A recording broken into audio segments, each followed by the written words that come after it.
Hello, everyone. Welcome back to another episode of a Star Wars Alliance, your home on the Geek Ultimate Alliance podcast network for any and all things Star Wars. I'm one of your hosts, as always, Katie Rinchler, and joining me, as always, the fantabulous Clay. Clay, I'm I just gonna let you. so we have been talking in the GUA chat. There is something in the works, or technically, it's already happened, but it will be shared in due time. In due time. But yeah, it's today has been a little crazy, I will say.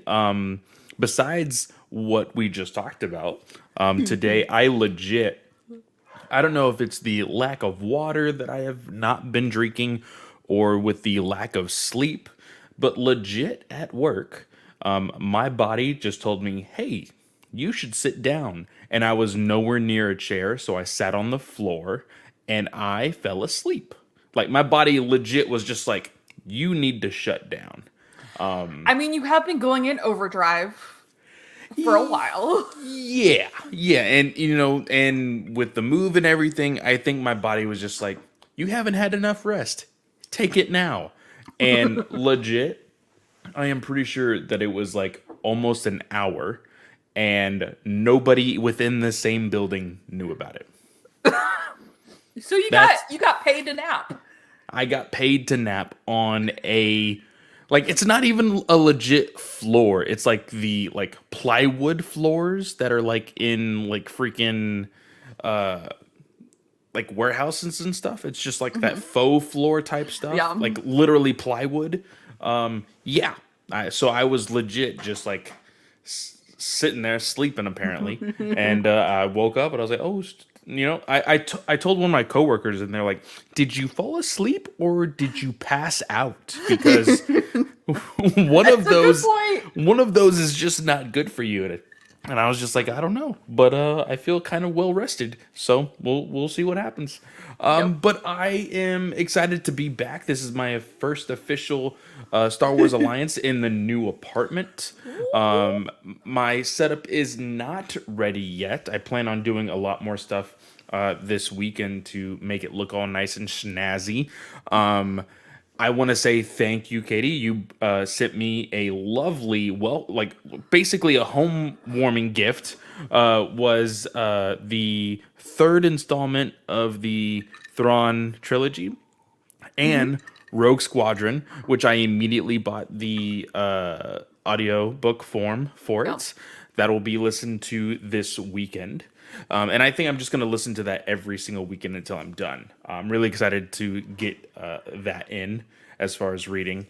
But yeah, I'm really excited to talk about the topics to talk about because we haven't had the chance to really talk news because we just wanted to Yes. jump right into the Book of Boba Fett review last time. So yeah, I'm ready. All right. Yeah, today is a newscast, y'all. We're going to cover everything that we didn't get to last week, and we're going to talk about some things that dropped this week. Um, so with that, actually, no, we can't. Podcast paperwork side of things. Yes. Um, do you want to start doing the giveaway process? We have the 5 entrants. Oh yes. So I'm I gonna do the think I podcast paperwork, and Clay's gonna do that, where he can okay. like bring up the little spinner thing or whatever. Um, so y'all, I believe we had 5 entrants, and everybody liked and retweeted and was following us on Twitter. So everybody has an additional entry. So we're just gonna go 1 for 5 instead of 1 for 10. Uh, so, um, but the podcast paperwork. So as I said, Star Wars Alliance is a part of the Geek Ultimate Alliance podcast network where we have 8 shows 7 days a week. You've got Slice of Film, which is my other show. It will be coming back at the start of April. That is every other Sunday. Mondays, you've got 1 week, you've got Ranger Alliance. The other week, you've got World's Finest True Believers. Tuesdays is DC Alliance. Wednesdays is Superhero Discussions. Thursdays, it's today. It's Star Wars Alliance Day. Um, Fridays is Marvel Alliance, and every other Saturday is a walk through the multiverse. We have 3 live shows. Excuse me, y'all. Having some trouble with like, I don't know. You don't want to know. We have 3 live shows. Monday nights is DC Alliance. Wednesday nights, which is today, actually today if you're watching us live, and then Thursdays is Marvel Alliance, and I will actually be going on Marvel Alliance tomorrow to talk about the trailers that dropped for the Super Bowl. So I'm excited. Um, this show and all the other shows on the network is an ad-supported show, so Clay or I will give you a warning before we go into those ad breaks. But just so you know now, we don't get to choose who the ads are from, how loud the ads are, nor how many times you hear the same ad in the same episode. So that warning is just to prep those volume levels. We do appreciate you listening to ads, as they do help support the show and the network as a whole. We do also have a Patreon where the $1 tier helps keep the Kyber crystals charged on here, and the $5 tier gets y'all ad-free episodes, exclusive episodes, and any early episodes that may drop.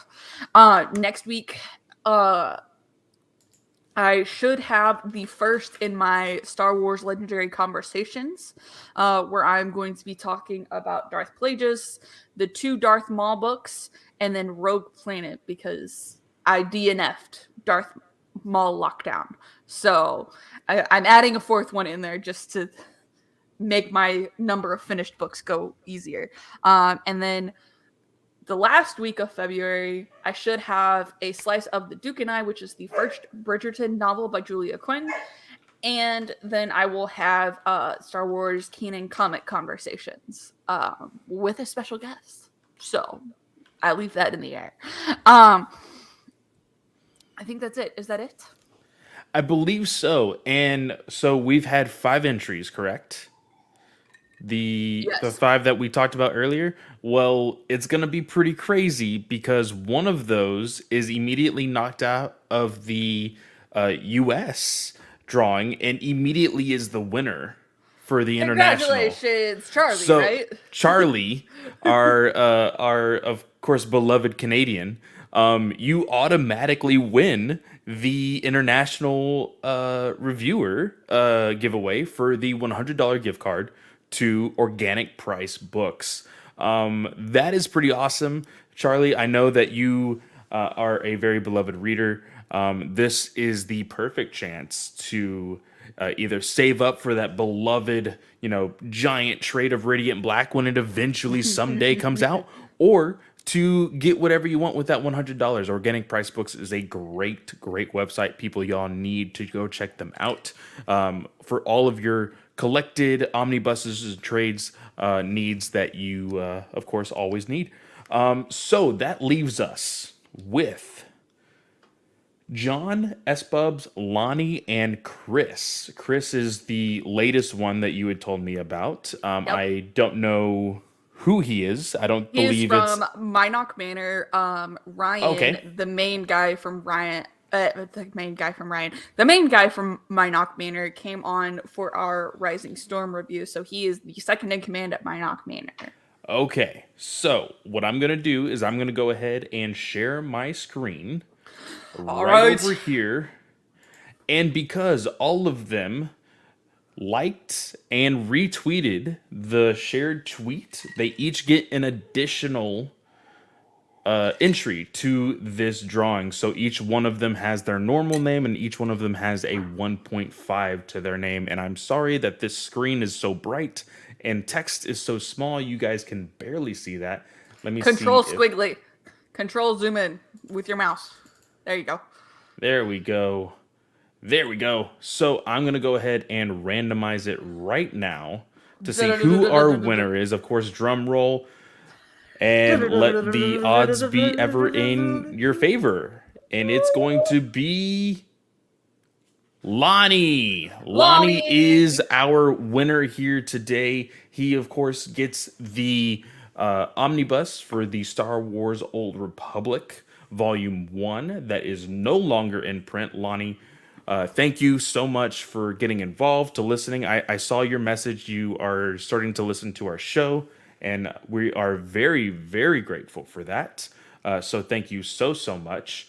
So yeah, with that, Lonnie, we will be messaging you soon to get all of your contact information so we can send you that omnibus And of course, Charlie, we will be getting in contact with you as well in order to send that gift card to you. All Yes, right. and gosh, I was gonna say something. Oh, the omnibus. I actually found copies. It's not for the same price as it was originally, but it is available on Amazon currently for $112. And I Okay. have I have technically, I guess, I have two omnibuses and three hardcover collections behind me, and I got all of those from Amazon. And Amazon actually packages the omnibuses and hardcover editions pretty well. It's wrapped in plastic. Um, it doesn't come with any additional protection around it or anything, but it does come in that plastic. So at least it's got some form of like cover protection if anyone's interested in it. So there you go. Yeah. All right. So that is that as far as the giveaway goes. What do we have first on the docket here, Katie? What do you want to talk about first? So okay, we got to get this out of the way because I'm pissed.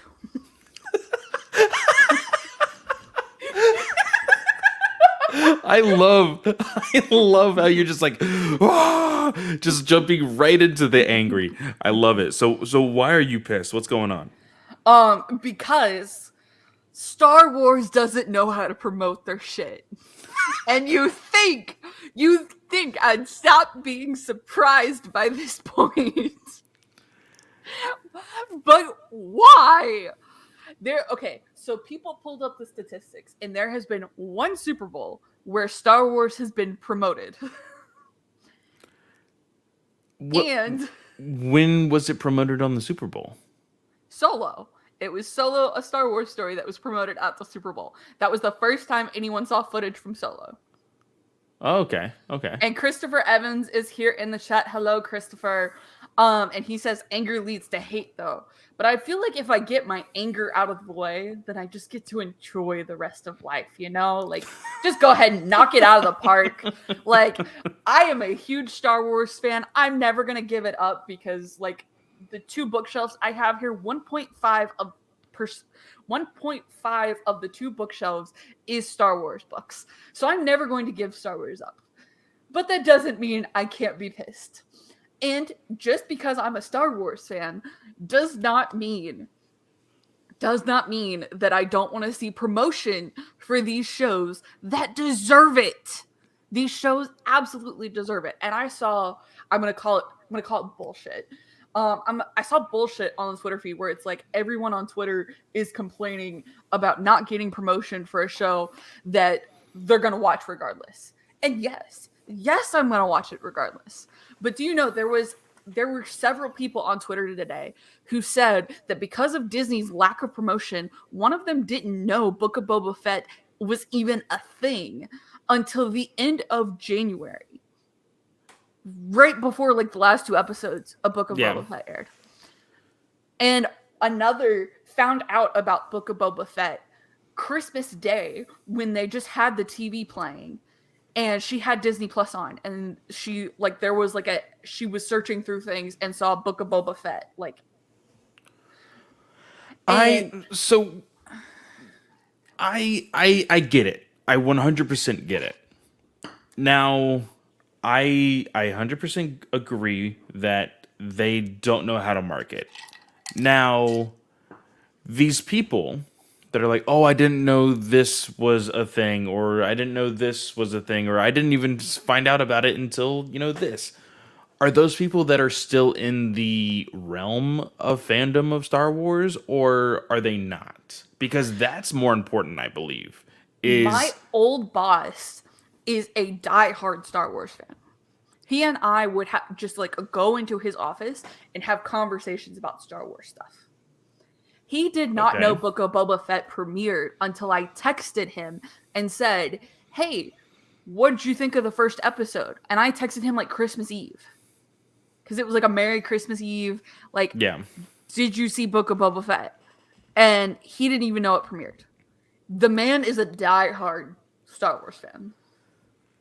See, in I only recently started to see stuff on YouTube TV because I still have YouTube TV. It's not just strict, and technically YouTube TV is streaming, but I don't strictly just watch like Netflix and stuff like that. I Right. technically watch what people would still consider cable television, and it's very far and in between.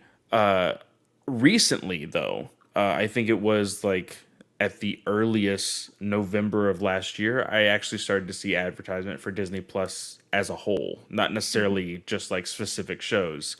I think that the advertisements need to be focused heavily on shows that they're wanting to premiere because I mean other than the whole thing with the Bad Batch and Loki going on at the same time, you know, we've really only had, okay, we're going to focus on this one show, and that's all that's going to happen for this length of time.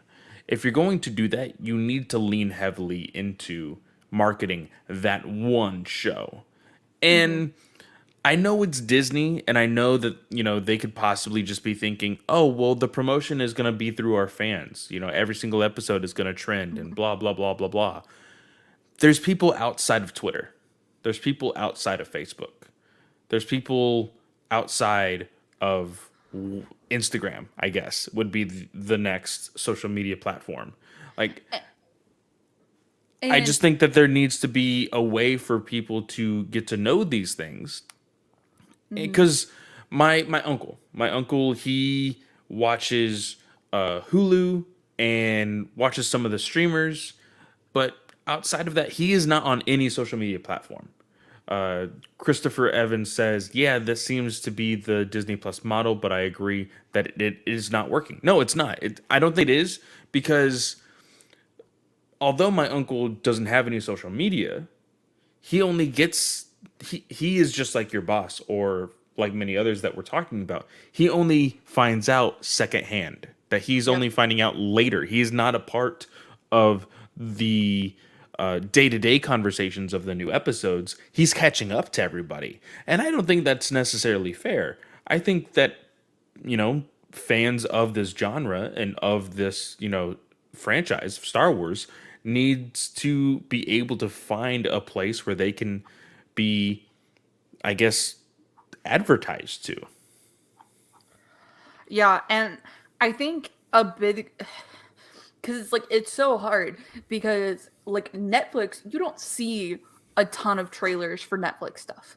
But Netflix has earned their subscribers and left it. Like Netflix has maintained its subscriber count. Yes, they're still losing money, but I think every streaming service at the moment is still losing money. So I think it's a dual-edged sword to play because Disney Plus has now started losing subscribers, have they not? I think I saw that in like the chat. I don't know if it was Disney Plus. I'll have to double check. Chris, Brent, I know you guys are really big into that. I know that Brent is the big numbers guy. So if you could let us know the day that this drops, most likely, because that's usually when you listen, let us know if that is true. I know that recently, like a streamer like Netflix didn't hit their Q4 goal, I believe it was. And so, like, people are looking down on that. And one of their excuses was, oh, these other streamers are actually starting to be like big competition. I I don't know. Like for Disney Plus, I think they've been having a really good, solid 3 years because we are coming up on its Mhm. third year. Eventually, I will have to go to yearly payments on I Disney know. Plus instead of every 3 years. Like, oh man, it was so nice not to think about that for three Four years. dollars a month. I think It I was paid. so good. It It was was so like nice. $120 or It something was for so 3 worth it years, though. and I was like, this is great. And now it's like, Oh, I told my wife, I said, in the long run, we won't have to think about anything. What we're just going to do is we're going to make this one giant payment.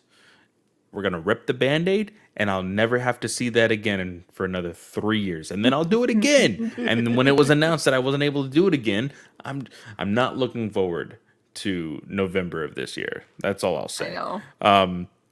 But as far as Disney's goes, I think that they will be okay I mean, because let's face it, they have. It's really weird because in conversations, I feel like people would call Disney a marketing giant, but it's not necessarily Disney that we're talking about here. I No, think I think it's I think it's Lucasfilm. Lucasfilm. So why do you think? And I feel like I'm. It's a rhetorical question, kind of, but why doesn't Lucasfilm give the marketing keys to Disney? I don't necessarily. I think every department has its own marketing. So MCU has its own marketing team. I don't think it's necessarily just Disney. I True. think what Disney and therefore Lucasfilm are dependent on is that this isn't the MCU where it it has only it started in 2005 or whatever the date was, and it has bred all of this goodwill. It Star Wars has legendary fans, but those fans aren't your everyday viewer, and your everyday viewer is still a fan of Star Wars. I don't understand why you wouldn't use one of the biggest commercial properties in the Super Bowl to not then air a commercial for your crap. Um and so a lot of people announced the trailers we were getting for the Super Bowl beforehand. So I'm not pissed that we didn't get a Kenobi trailer because it was promised to us. I'm pissed because it doesn't make sense why Disney's not promoting their crap. It doesn't make sense. Well, I mean, to play devil's Lucasfilm. advocate, even more, we have these stories of like, oh, people don't even know this show exists and blah blah blah blah. But I feel like famously now, have told this story on this podcast several times that your mother, who is like a Disney hater, is like, oh, I'm gonna be watching Obi-Wan. Like, there's moments like that, and The so only reason she knows it exists is because of me. And she is actually on Twitter. She just has one of those Kim number accounts because she doesn't like people knowing that she's on Twitter. And so she so looks like a bot. she looks like a bot. So she is on Twitter, but still the only reason she knows this exists is because of me. Because I just talk about Star Wars non-stop, even though That's people don't care funny. about Star Wars. I So when I Yeah, found out I Ewan don't know. McGregor I don't know how to argue against that. Then when I found out Ewan McGregor was coming back, I think I was actually like in her office with her. And it was like, oh my gosh, Ewan McGregor's coming back. I was staring at my phone. And she was like, what is he coming back for? And I was like, an Obi-Wan Kenobi TV show. And it was like, so that's the only reason she knows it exists. And because I I can't stop talking about it. So well, there you go. Lucasfilm just needs to hire Katie as their marketing, and please, I'm looking for a job. it'll work out just fine.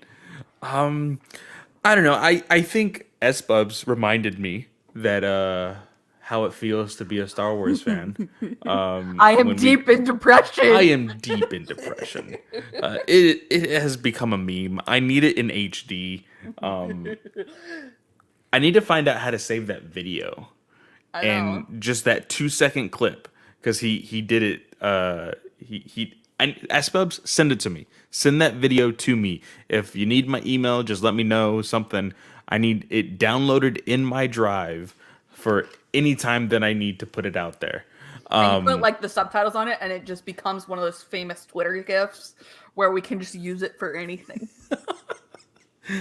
I am deep in depression. I love it already. S-Bub says, I had to do some on the street style interviews for a class a few weeks ago. I didn't know you were in school, S-Bubs. And nobody I had talked to knew what The Mandalorian was. They had never even heard of it. I was truly shocked. That is interesting, just because of how popular The Mandalorian was or is, and knowing that The Mandalorian was its debut show on Disney Plus. Uh, so, and like, it's not just marketing where it comes down to. Like, we have all these toys for the Mandalorian, sure, but all of these toys came out a good 3 to 6 months after the show actually aired, which is approximately the amount of time needed to produce a toy. Yeah. For Star Wars Visions, the Funko Pops for Star Wars Visions have just now become available to purchase. The show aired in September. That is insane. The they are dependent on just these the legacy of fans to carry their Star Wars marketing across for them. They're trying to cheap out on their budget because they're like, oh yeah, Star Wars fans are legendary. They're gonna buy this crap regardless. You could be making a crap ton more money if you just market your crap.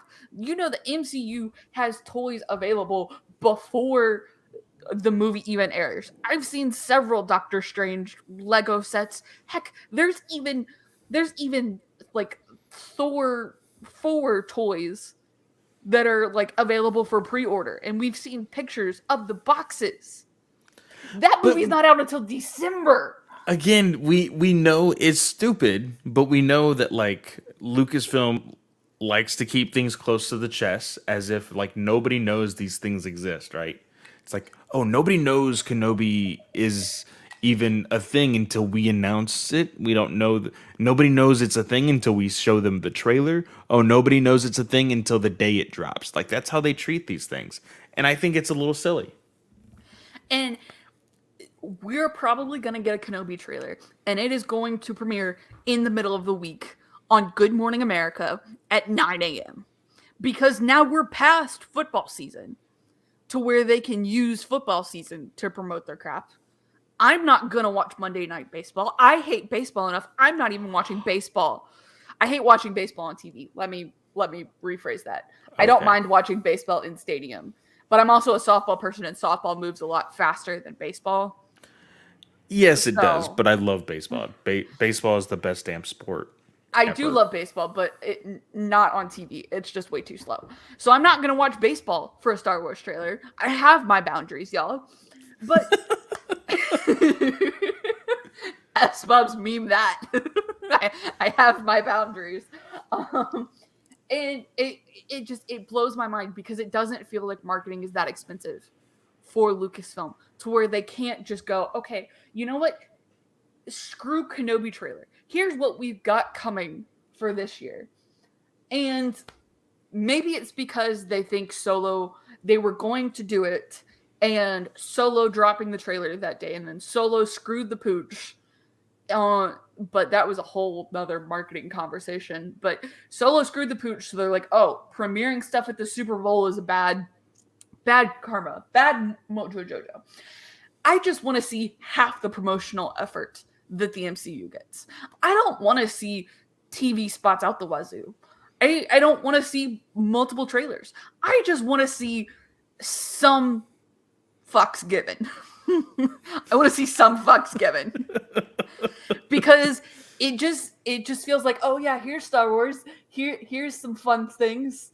Like that State Farm commercial. Oh, you want $1? Oh, you gotta come get it. You gotta come get it. Like, so I'm fed up, and y'all hear it from me all the time. But Kenobi's trailer is gonna premiere in the middle of the week, and it's gonna be shitty because it would have blown Doctor Strange 2 out of the water if normal people had watched it. So I don't know what else to say here. I mean, I feel like we're going around in circles and circles here. But we were disappointed in No Kenobi. We know that it was not promised to us, but I mean, there was your chance and you missed it. We got a goat in a fucking stormtrooper uniform instead. A fucking goat. So, real quick, before we move on into our next topic, let's go ahead and take our very first ad break. And of course, guys, we don't choose these ads. We don't choose the amount of times they repeat themselves if they do, and we don't choose the volume. So, we will be right back. Ready? And we will be back. And we are back. So, Katie, what is the next topic that we have?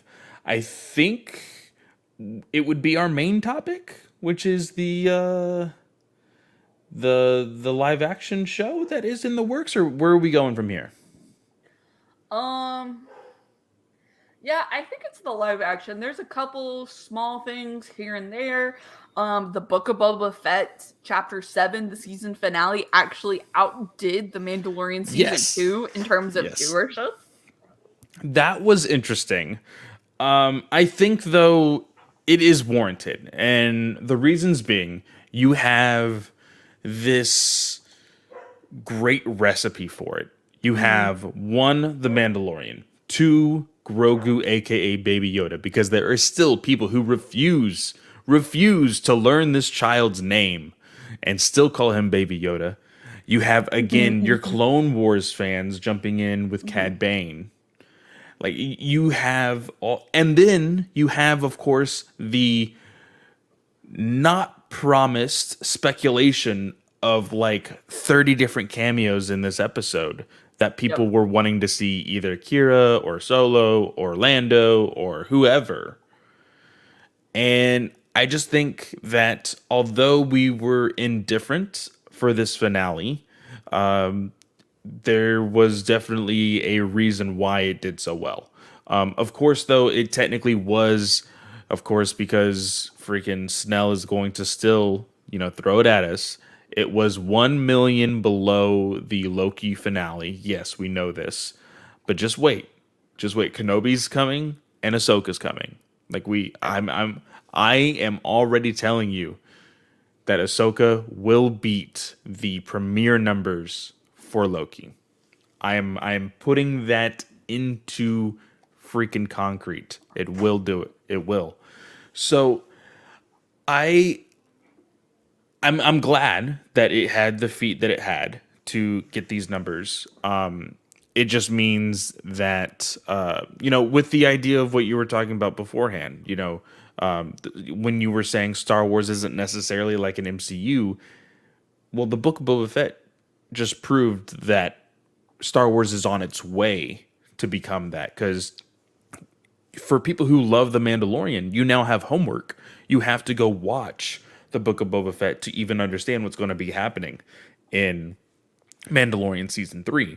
So I think that with time, because this is all a new concept of Star Wars, technically, I think that in time they will definitely work out the kinks and we will get a well-oiled machine. Now, how long that will take, who knows? So, what say you about this live action show? Because this is technically more so last week's news, and then a little bit more came out of it this week, kind of. A little bit of details on the actual. I think they were like character descriptions or whatnot. How do you feel about this? I guess I should make our background the High Republic related. Yes. um, so I think it could be cool. I was trying to actually find the synopses on Illuminati. Y'all, Illuminati has a shitty website design. If you're looking to hire a website designer, though, Illuminati, I am available because I have some ideas on how to improve it. Um, so I think it's very much going to follow along the lines of the middle grade book, is what it looks like. The casting, from what I remember, it had a non-binary role, and then a male, and I think a female role, and as well as I think a male supervisor, like a 30 to 5-year-old male. And then I think there was one more adult role they were casting. But I think it's going to follow in the footsteps of the middle grade books. So A Test of Courage, out A Race to Crash Point Tower, and then the newest one. So it could be cool. I want them to bring on Justina Ireland and have her consult. I think that's the best move forward. is and there is reports that an actual High Republic author is involved, and we'll talk more about Phase 2 Yes. stuff. But there is report that one author is on board to consult, so that's important. And we'll just see how it goes. Yeah, and I mentioned this in the GUA chat because one of the big things that people were basically saying in regards to this description of this show, excuse me, is that it would be in the same realm of like Stranger Things. Mm-hmm. And you guys need to remember when season 1 of Stranger Things dropped on Netflix, it changed the game for Netflix shows. Like it became like a new genre of things. Are you laughing because you don't agree with me? I hate Stranger Things. That is amazing. Oh my gosh. I I will could not get into it. I It was will the same admit thing as Daredevil. I have only seen the first season. I have seen bits and pieces of season 2.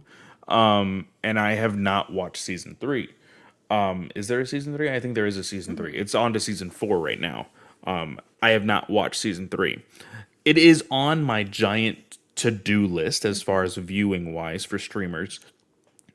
I absolutely loved season 1, and I felt that it was a like it was a show that season 1 anyway. I don't know how things have evolved with the season 2 or season 3, but I feel like season 1 was a show that you could watch as like a teenager or like the a little bit younger but not like super young because it was a bit scary and things. But putting that in the realm of Star Wars, and I said, with like how like crazy and kind of the horror aspects of Stranger Yeah. Things, what if you do Padawan and Jedi fighting the Drengir from the High Republic? Yeah. And I think that would be awesome. We've had several different perspectives of that already, talking about, of course, the High Republic comic. We've talked about Yeah. the manga with Lily. We've seen different points, and we know for a fact that there is a basically time in the High Republic where the Drengir were like dormant and then all of a sudden released all at once.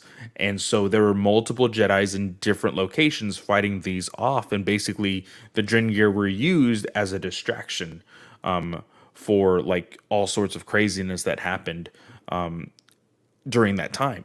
So I do think that this would be a great starting point for High Republic. I think it would give a lot of these viewers a good taste of, what Star Wars can really be in live action outside of the Skywalker saga.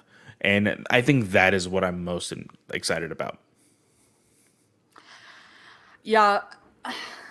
I take it back. I did actually like Stranger Things season 2. Sorry, my sister's texting me. She knows I'm busy right now. The question. I sent her a 4. It's called Quartal, and it's Oh, I 4 love Wordles. Quirtle. Okay. So real quick, just real quick. I have been on the Wordle train I bandwagon have with too. everybody else, but I saw oh shoot, I saw Gail Simone comment on Kelly Sue DeConnick, another comic book writer, and there was a post of them doing Quirtle, and it's literally Wordle but 4 times, and Yep. each guest takes down one of each of the things. It's absolutely amazing. I don't know why I'm such a nerd for words, but it's fun. It's absolutely fun. So I just wanted to throw that out there. Enough Quirtle talk. I know that it's your turn to talk about this High Republic stuff. Sorry. I actually enjoyed season 2. I have not watched season 3, but I hated season 1. And Matt has not watched Stranger Things and wants to get into it, so I'm gonna have to go back and watch it.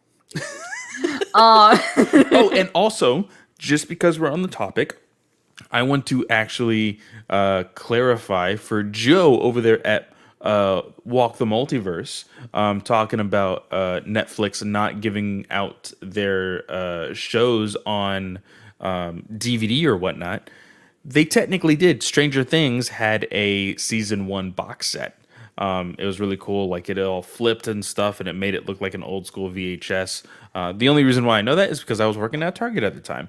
So, you know, the more you know. But they technically do, take stuff to home release, but I think it's usually only season 1, so that way people are like, "Oh, I want to see more of this," and then it gets people to, jump onto the streamers. And, I of course, hate it. Disney is not going to release The Mandalorian or anything else, which I still hate because the idea of them like being advertised as like books on your shelf Yeah. would be absolutely amazing. So I think there's a lot of promise for a High Republic show. I don't want to get my hopes up because my hopes have been dashed to pieces by Disney Plus. But I have to learn to live with it. And if anything, there is always books, which brings us to our next topic, transition Yes. point. So let's see. We have a book. It is entitled The Princess and the Scoundrel. I am actually really excited about this. And the reason why, so I had never, in majority of my young adult and even like teenage years, really read romance novels. Ooh. And then there is somebody that was like, "Oh, you can't judge the Twilight book. You can't judge the Twilight movies until you read the books." I was like, "Fine, I'll read the books and then I'll judge it." And then I was like, "Well, the movies aren't even like the books, so f you," and blah blah blah blah blah. And I still had stuff to say about it. But then I met Abby, and Abby recommended me some books. I read them; they were actually really good, and so I enjoyed them. And that brought me into a completely new like genre to appreciate, especially when it kind of joins into the topics that I love. That being Star Wars and this.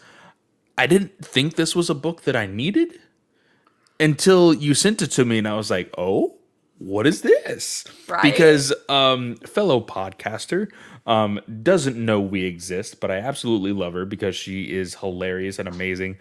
Go check her out on the Resistance broadcast. Lacey over there, one of the co-hosts, she was like freaking out at Great. this whole idea about this whole wedding and stuff, and she's like, "Wait a minute, was Ben Solo conceived on the freaking Star Cruiser?" And like people were freaking out about this, and I just think it's hilarious, and I love the idea of getting this small like, and of course we know for the fact that like we know that Kylo Ren is Ben Solo. We know how that had to go down and everything else. We are human beings. And you just never really think about it until like, oh, this is announced. They actually got married and, are with child and stuff. And I'm actually really excited about this. I'm excited to read it. I am excited. Beth Revis, I have not read her book, but she has written Rebel Rising, which is a young adult book from Disney. And it is a prequel to Rogue One. So there's Catalyst, which is the Del Rey preview, and then there's Rebel Rising, which actually goes into Jyn Erso's heritage and her growing up and everything. So I am I have not adding read that it one. to the Audible list. It is called what? Rebel Rebel Rising. Rising. Boom, got it right here. And I have a credit. Ooh, I only have one credit though. Should I say? Well, there's no new Star Wars books coming out until May, or actually April. But How many are coming out in April though? there's one in April, two in May, one in June, one in July, and then this one in August. So two in May. So I need to have a buffer month. So February. There's one coming out in March. You said, or no? There's not one coming out in March. So it's okay. Okay. So I can But save the there's one also in March, get the one in April, and then I'll have one again, and then in May I'll have my other credit, and then I'll have two. Grab the two in May. Okay, yeah, I'm good. So I can grab this one. Or but but what? April is also it's Queen's Hope, which is the third in the Padme series. I haven't even read the first two. I know. So you also have that month. But also Queen's Hope is on NetGalley. So we got the NetGalley account. Oh, that So is right. the Audible there is an audiobook on there. Yes. I forgot to tell you. I guess I'm sure we can say it. Now, I will say this. I have been trying to. Apparently, I have a NetGalley account. Didn't know this.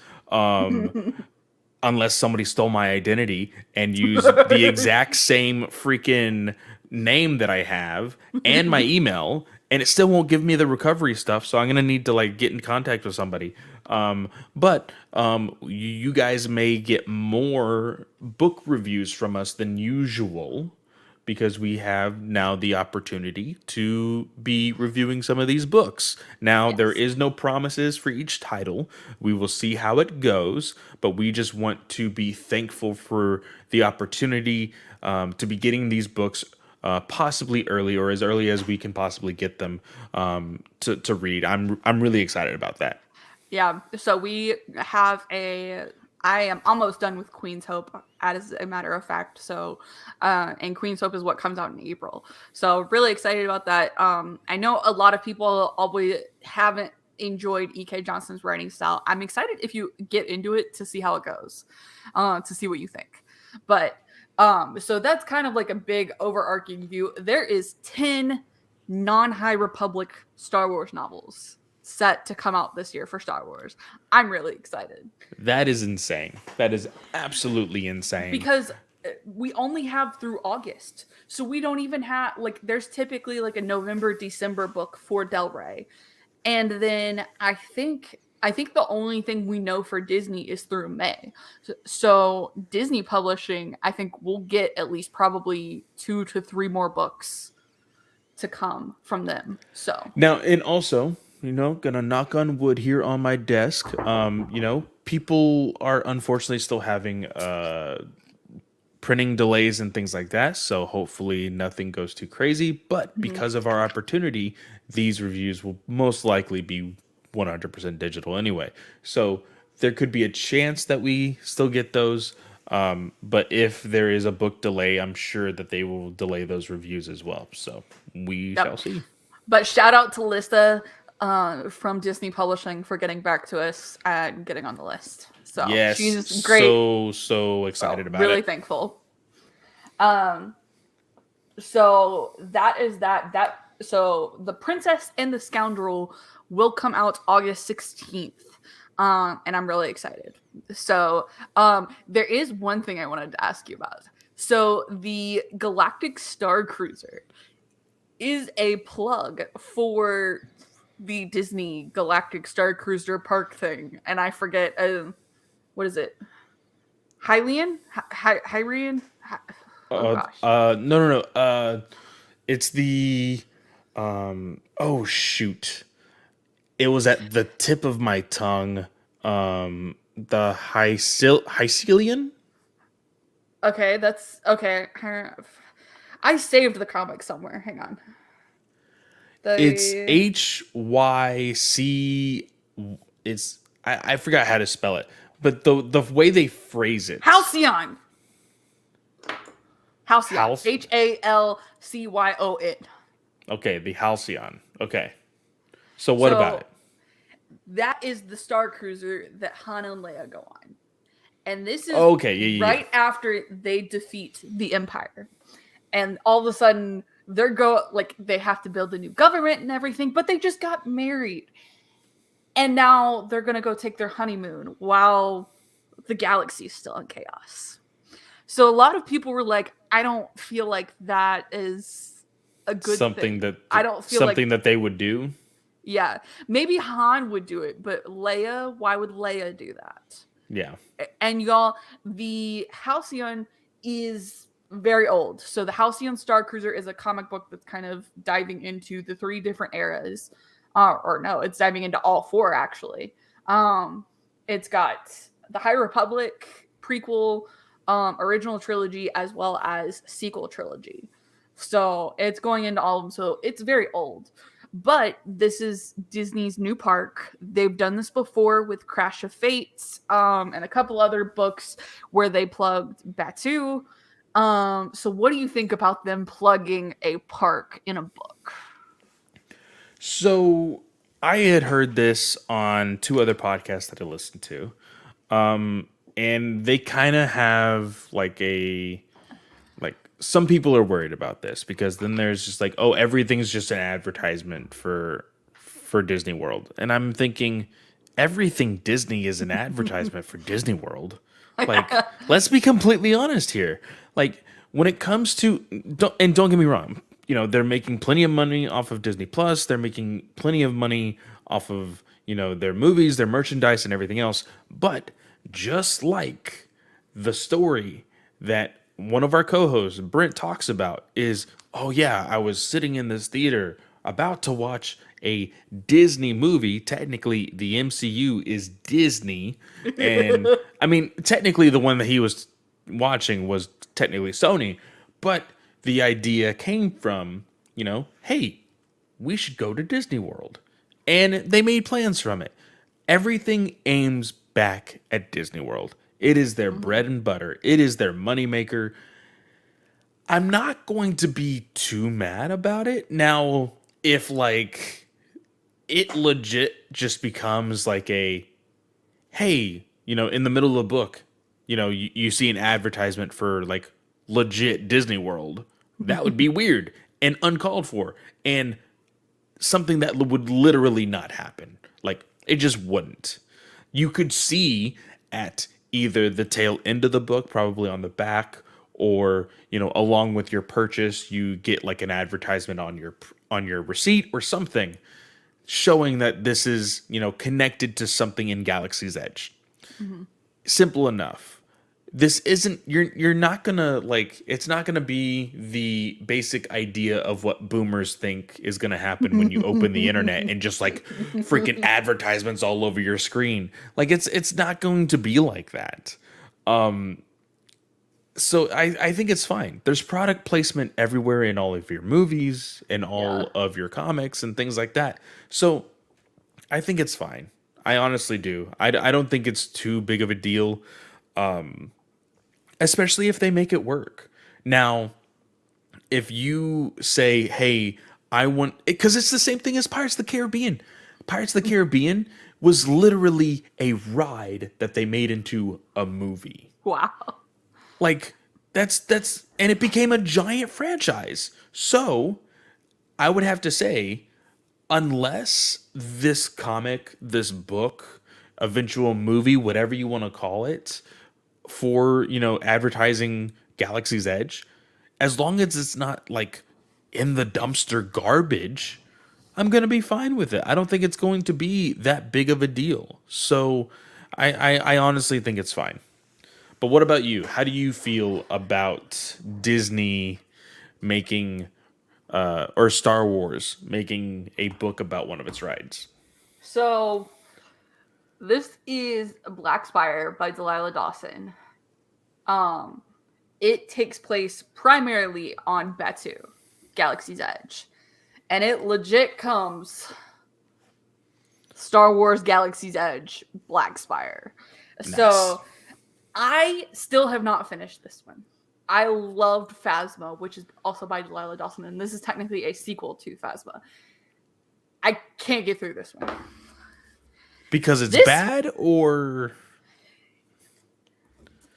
is it just heavy? It's like thick.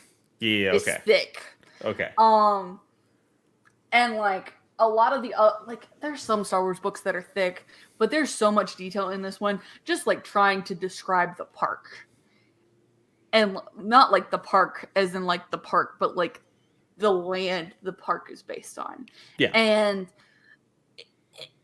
there's a lot of heavy topics in here to do with like PTSD and stuff, and so you have to take it one step at a time. So I haven't been able to get through this one.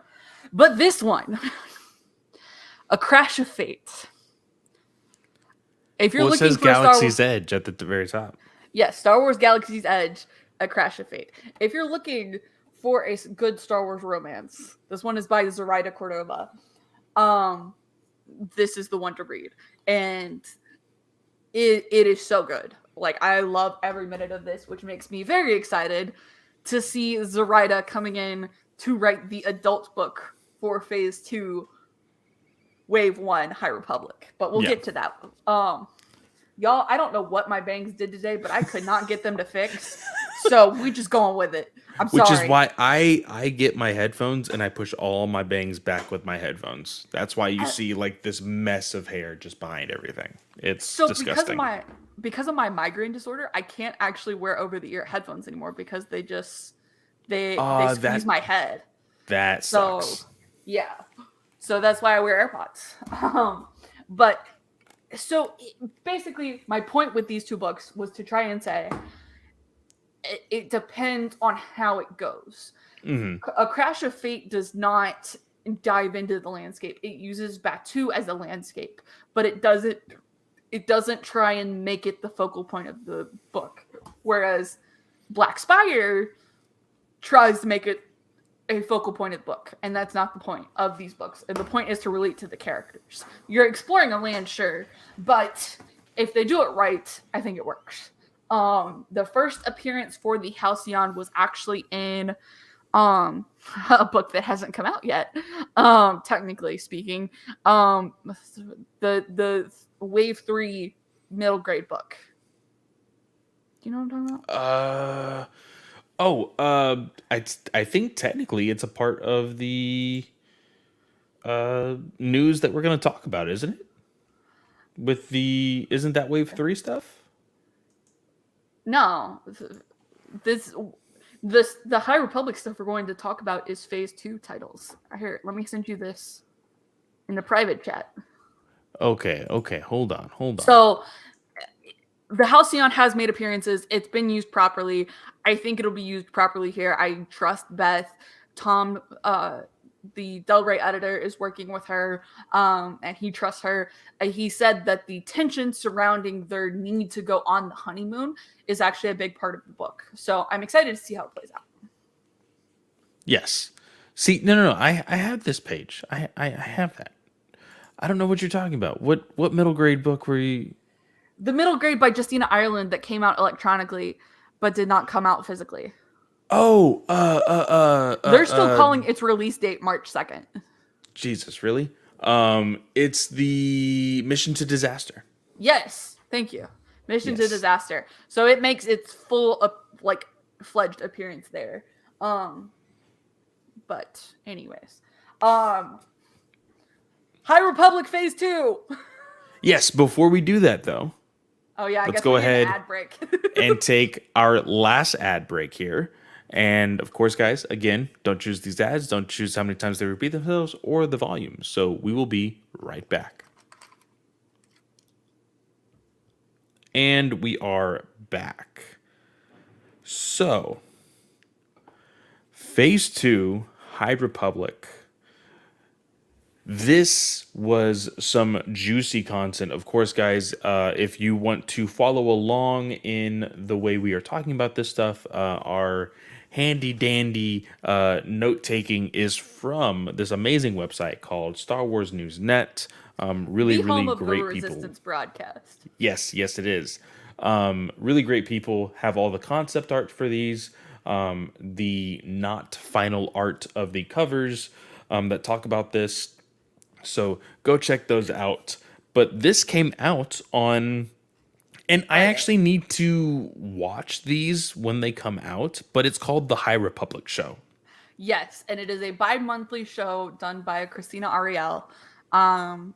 And so this was the one after The Fallen Star. So it came with a lot of juicy details.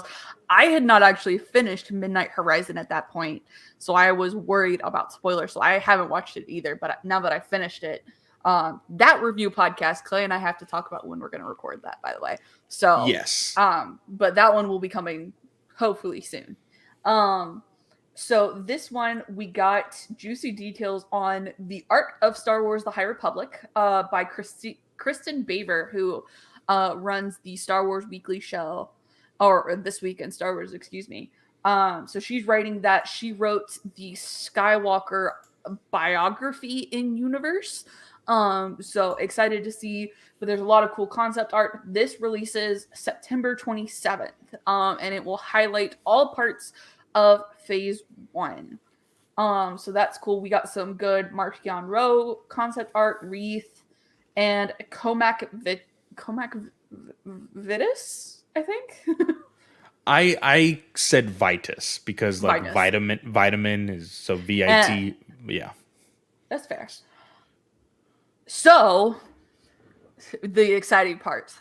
Zoraida Cordova is writing Convergence, which will be the first adult novel in Phase 2. And the High Republic show did not go into any details on release dates, but this one had leaked early and it was caught by Reddit somewhere in the good Reddit universe.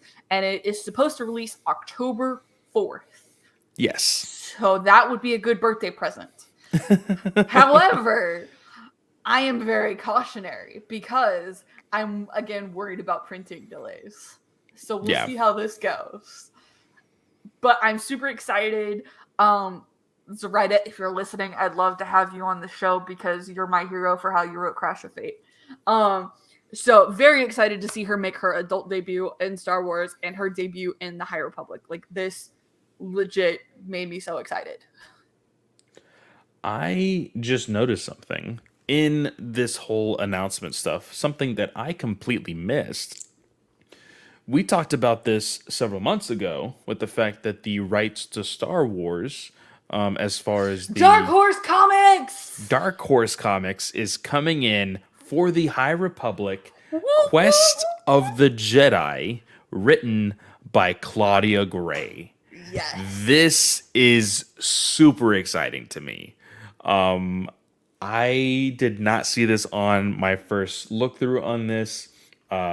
That gets me super excited just because recently I have been someone who has been trying to purchase more indie comics rather than the big two. And I understand that Disney owns Marvel. Marvel's going to be pushing a lot of these different comics for Star Wars. So I'm kind of forced to jump on those trades. But this being Dark Horse makes me want to immediately, set up that pre-order and set up everything for digital comics that I usually do. So I'm really excited about that. There are other books that have been announced as well. Path of the Deceit and the Quest for the Hidden City. George Mann is going to be doing that one, and Tessa Gratton? Gratton? So Quest for the Hidden City is George Mann. That is technically his first debut into the High Republic, even though he's written the kid books as well as some stories in the Life Day Treasury that were High Republic related.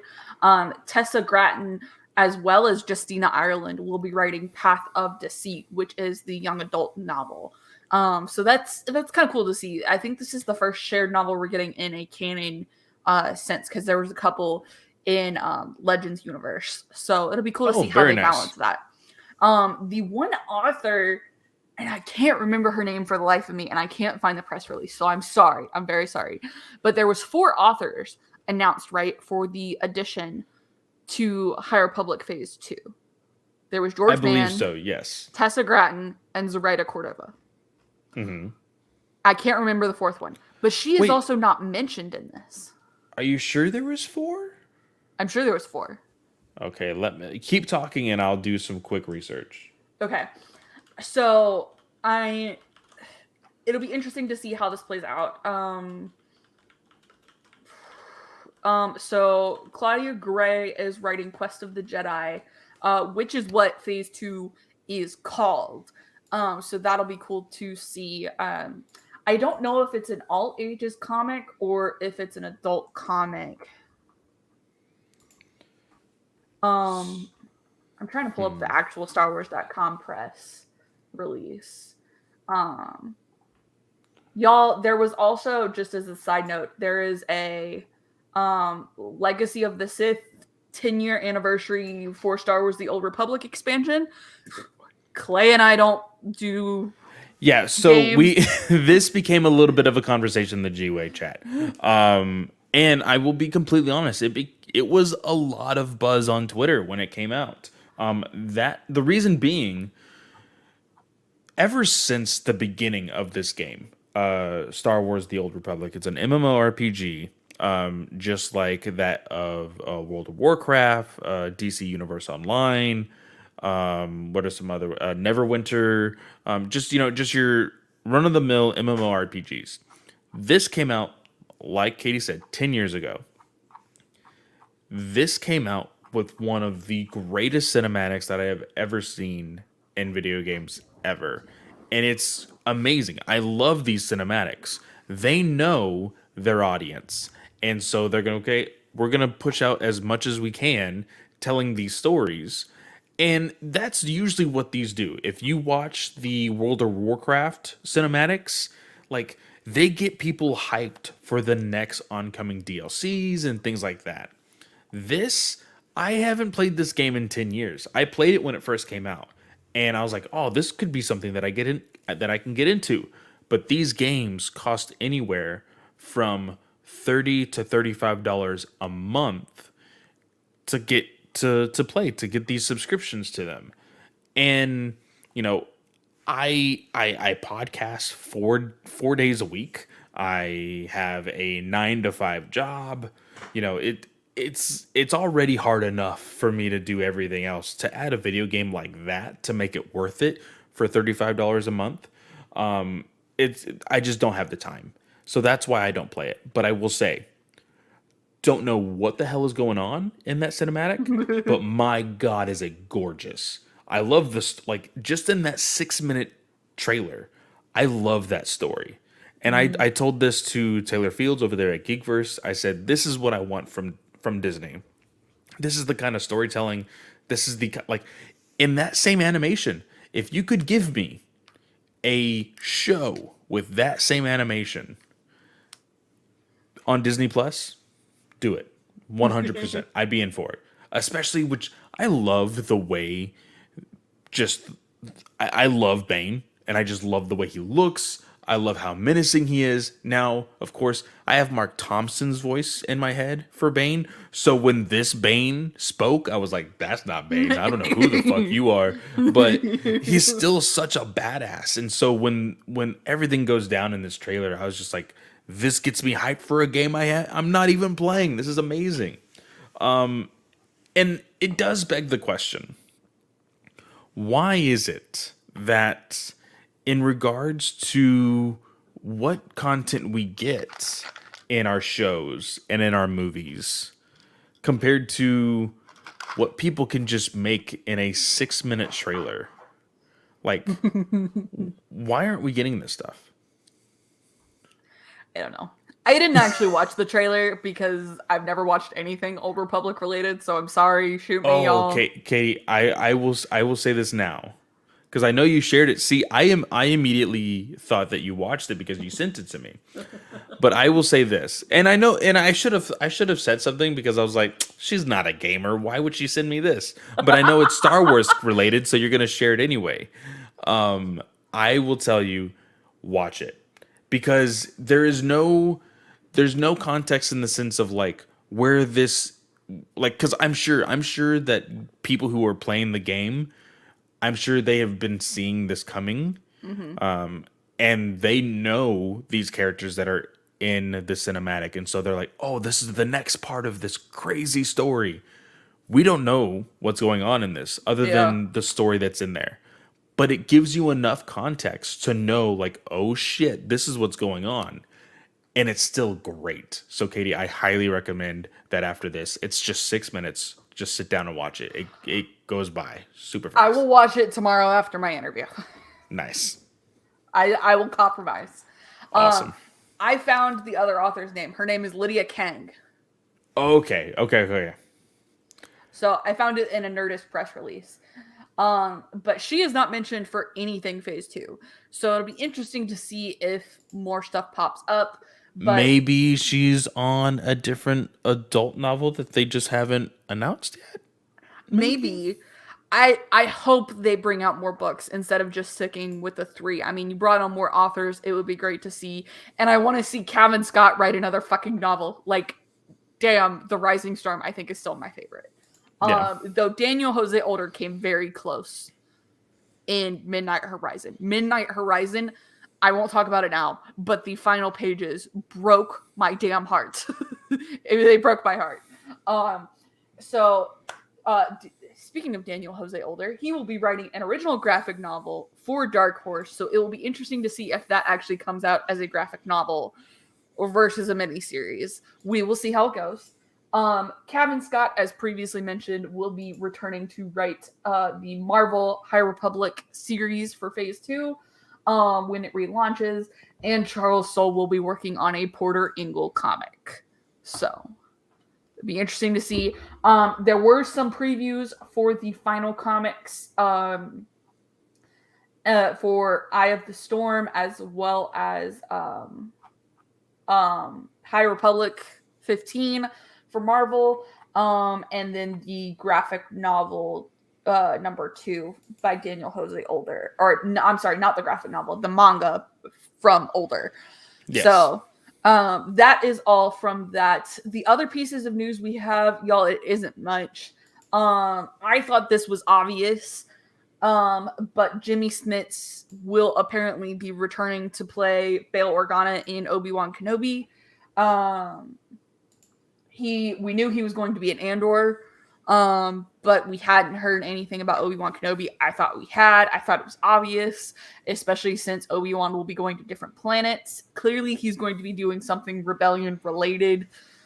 We'll see how it goes. And then the other two pieces of news, Andor is targeting a July to September release date. We knew that already, but somehow that came back up as news again. Y'all, I'm feeling snarky. But I'm also tired, y'all. I had 3 interviews today. Okay, I'm tired. And then the main composer for Star Wars Andor is Nicholas Britell. And so Andor apparently has 12 episodes. I didn't know that, so that's new. He is behind the score of Succession. Wait, did you just say Andor has 12 episodes? Andor has 12 episodes, according to this press release from Star Wars Newsnet. So, if that's the case, we are either going to have 11 weeks or 12 full weeks of Andor. Yes. 3 months of Andor. That is fucking insane. Right? How?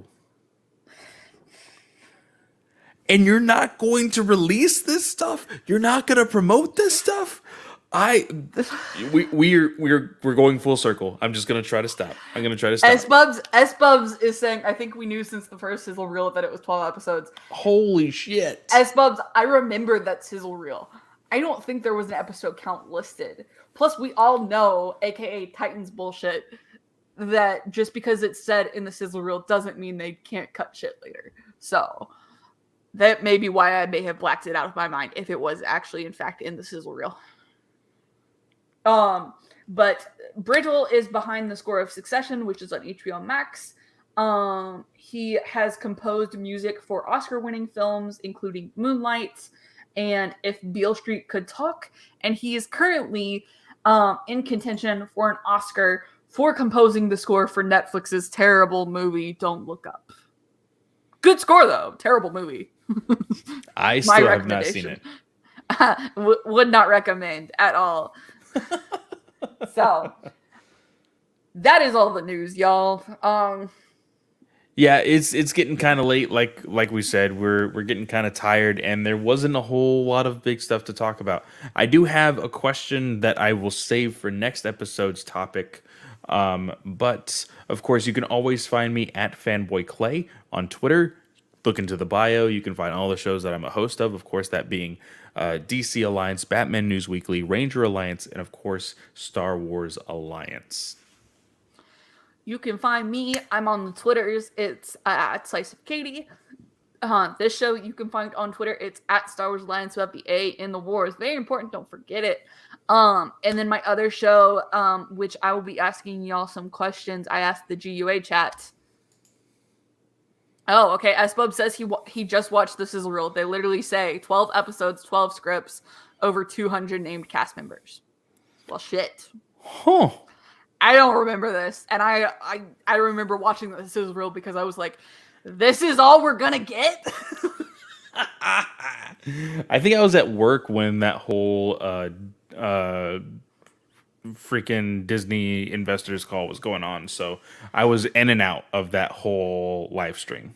Maybe S-Bubs, I'm sorry for doubting you, Master. um, so you can find my other show. It's at Slice of Film 1 on Twitter. I'm gonna be asking y'all some stuff about what you think the revamp should come up with, if there's any changes you'd like to see made to the show. So just go follow that Twitter, please, because I'd really like to hear some feedback. So with that, I want to wish everyone a great day or night, whatever time of day you're listening, and we will see y'all next time. May the force be with you. See ya.